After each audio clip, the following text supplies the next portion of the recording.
Hello, everyone. My name is Ramazan. I'm having my master program at North American University. As part of my assignment, I need to have a meeting with the academic team. Today, I gathered here. I want to thank this able team allowing me to be part of their discussion. We'd like to discuss how we can improve the academic outcome of the students.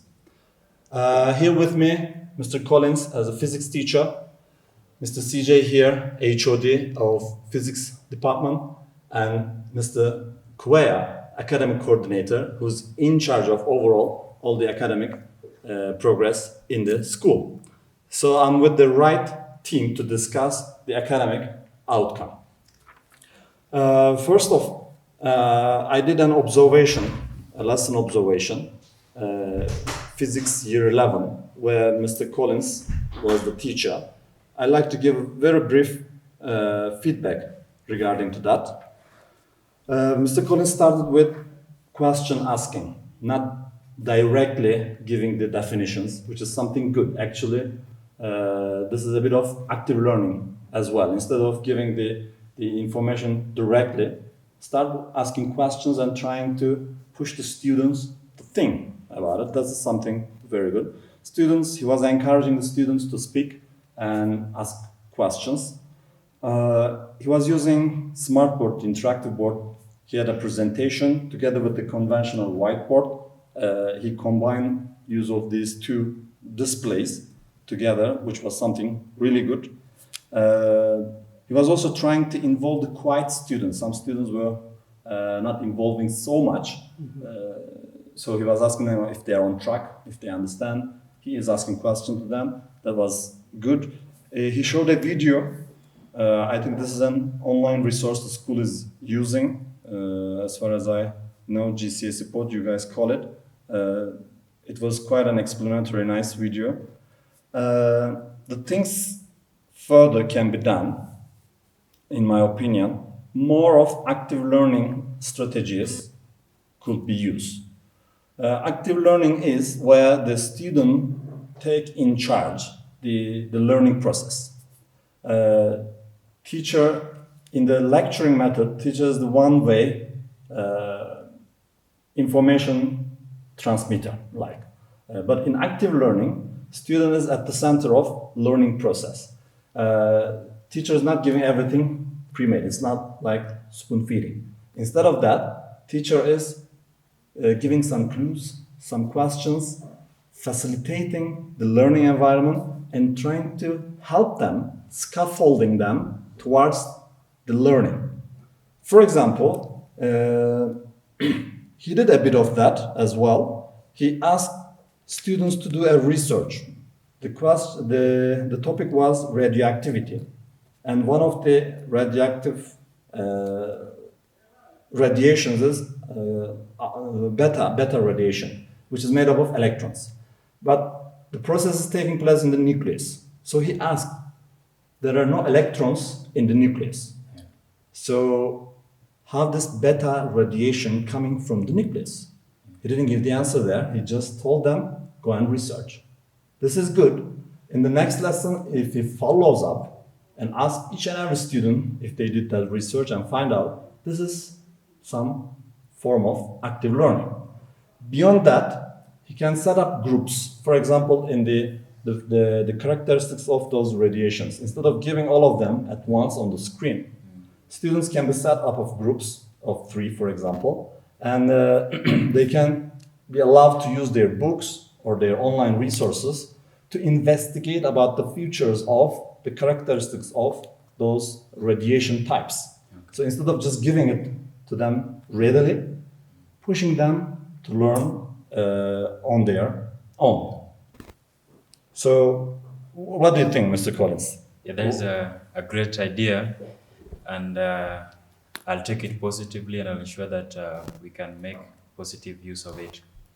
I've realized those students, when you give them time to find out by themselves, there's some great learning. That is what I've realized, and that is why, as much as I didn't use active learning to the maximum, but I know it is a good use that I will try to employ in my next lesson. Mr. HOD, Mr. CJ, I checked the exam results of this particular class. Those are year 11s and they are, I think, examination class. There is a question to both of you. We can start with HOD, then Mr. Academic Coordinator can continue. Some students are quite below the average. Although they have a great teacher, I can attest to that. But still, we see that more than half of the class is below 50s, 60s. So what are your strategies? What are your improvement plan to reach the students? Results. All right. Thank you very much. As much as we want a holistic success of a class, like you've noticed in the data that we have some students who are seemingly slow learners, maybe other students who will not actively participate at that particular point in class, but they have the ability.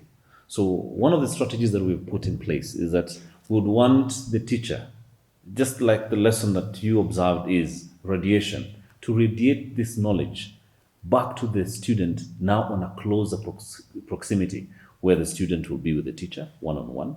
Maybe these students have issues of grasping content that leads to this particular lesson. So the teacher will do that kind of research, understand, is there a gap that I need to close in for this student to effectively participate also in class? And definitely, that is one of the strategies that we put to make sure that we bring these grades at par or near the other students who are doing very well. All right, thank you. Yeah. Mr. Kuya? Well, to be honest, I must admit that I'm happy to learn that our team, especially from Mr. Collins, the physics teacher, is already implementing what the plans that we're having as a school. We based on what we call evidence-based decision making. And this is coming from the fact that we're able to see the results from previous years, and currently we're able to predict on a workable plan to basically improve the results. So one of the key things that we came up with, of course, was to incorporate active learning into the process, and I'm happy that Mr. Collins already is doing that. The HOD has also mentioned about the one-on-one. One-on-one is an avenue where those low achievers can have a contact actually with the teacher to boost or improve areas which we feel they need to work on. Apart from that, part of the school improvement plan, maybe from the academic angle, is that we were also incorporating the use of online programs, especially for GCSE pod.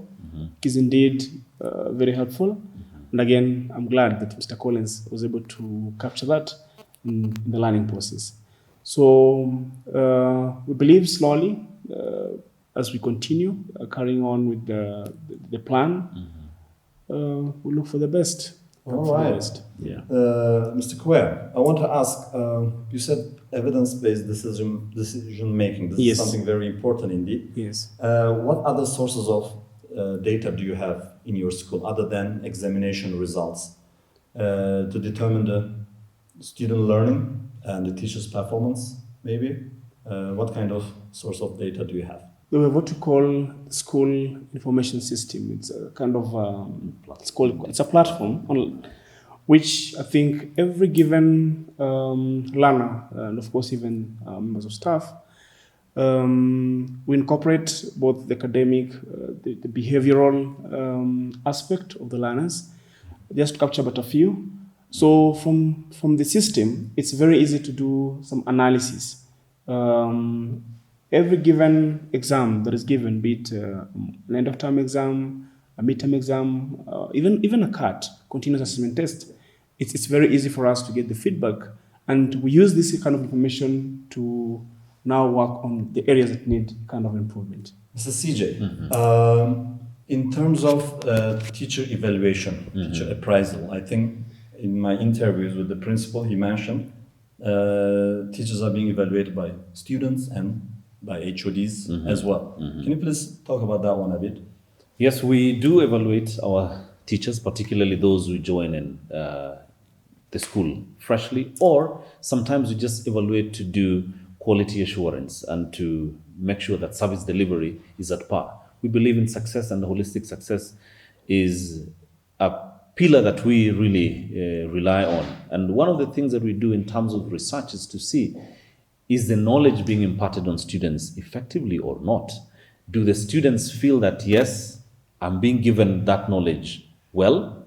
Or is it that the students feel, yes, it would have been better if it would have done this way? That is why we give the students a platform to voice their concerns. Part of the research was we gave the students a volume of questionnaires.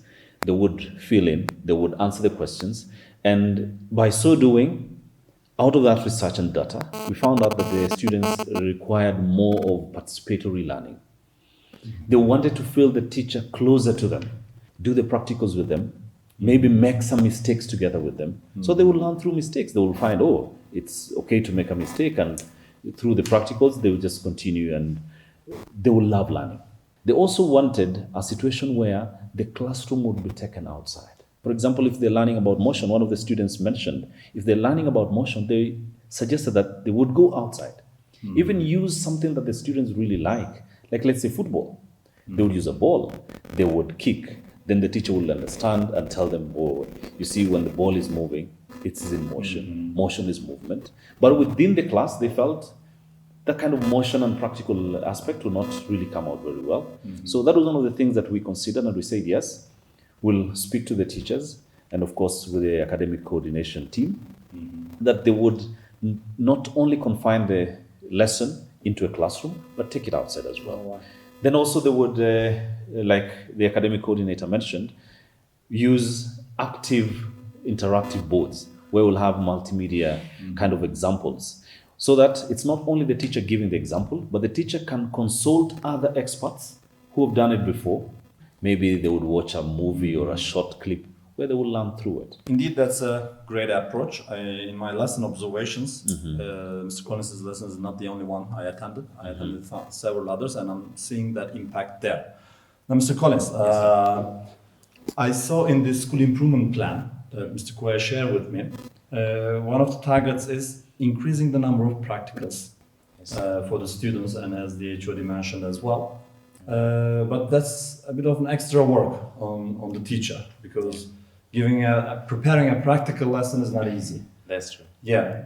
So far, do you see an impact on the student, a positive impact of that change in your approach? Of course, there is positive impact. I've realized even the weak learners, someone that you may think that is so weak, but during practical, actually they're the guys who are performing better than even some other students. So you're having some hands-on students, Yeah. which they involve more Yeah. of learning. Yeah, so I've realized they can be weak in class, maybe in theory, but in practical, actually they loved it. That is why every Thursday we always do a practical.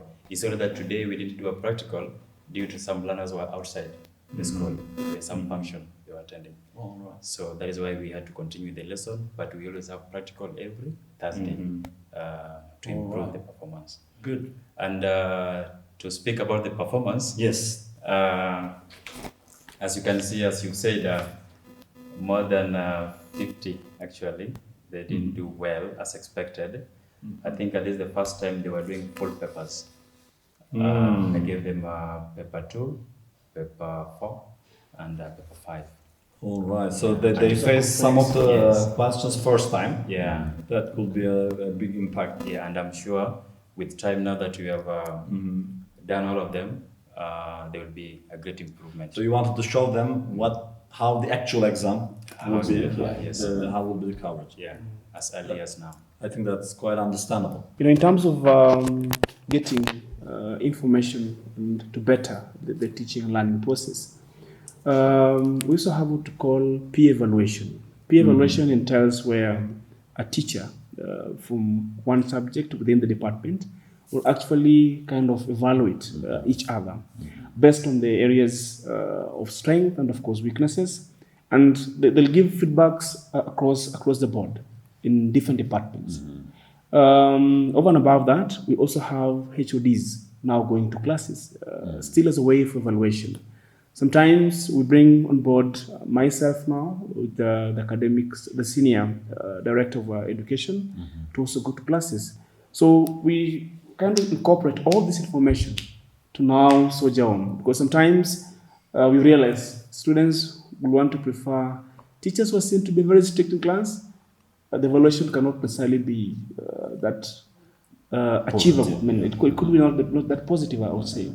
So from those angles, we're able to get something that is quite concrete. And also, I think I've seen, like last year, we had some benchmarking where schools, colleagues from other schools also come in, share their experiences with our teachers in the name of workshops. So all these, I think, are geared towards helping the learning and teaching process of the school. All right. Yeah. Then just to add on to what he's saying, parts of we do peer evaluation, colleague peer evaluation, but also part of interacting and making the students, be part of the lesson and own the lesson.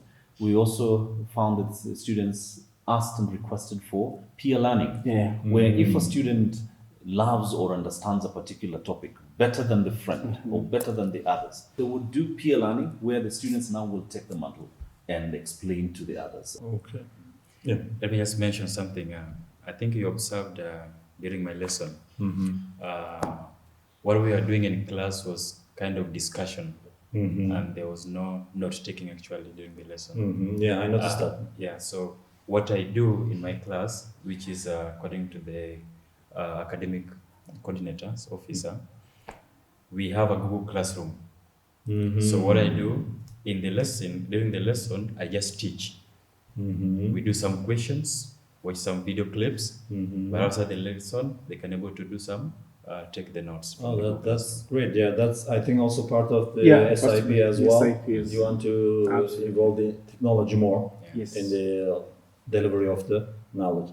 Lastly, Mr. Academic Coordinator, Mr. Square,